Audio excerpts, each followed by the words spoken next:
Agar tidak melakukan pemutusan aliran air selama bulan Ramadan ini, pihak PDAM Tirta Musi menunda pemeliharaan dan perbaikan rutin hingga pasca Lebaran nanti.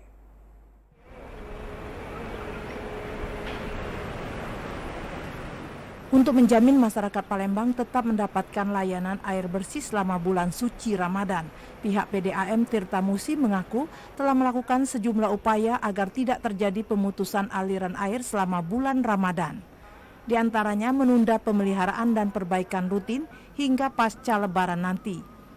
Hal itu diungkapkan oleh Direktur Utama PDAM Tirta Musi Palembang, Andi Wijaya. Meski demikian, dirinya menghimbau masyarakat untuk tetap berhemat dan seperlunya menggunakan air.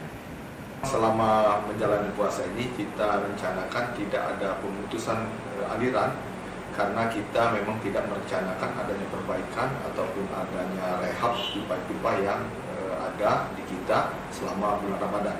Jadi memang sebelumnya kita sudah siapkan, kita sudah melakukan rehab terhadap pompa-pompa kita, pemeliharaan pompa kita dahulukan, dan juga kita akan menghentikan sementara perbaikan-perbaikan yang mengakibatkan nanti akan terhentinya pengaliran ke pelanggan.